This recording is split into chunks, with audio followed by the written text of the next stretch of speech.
ګرانو کتونکو السلام علیکم. زه محمد سلمان همدرد د حق غږ پښتو چینل خبري لنډیز کې ستاسو قربا اوس تاسو پام را اړوم د مهمو خبرونو لنډیز ته.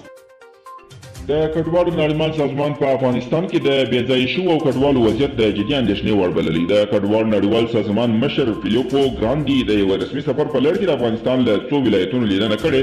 نوموړي ویلي چې په افغانستان کې د بېځایه شوو او کډوالو وضعیت په جدي اندېښنې وړ دی.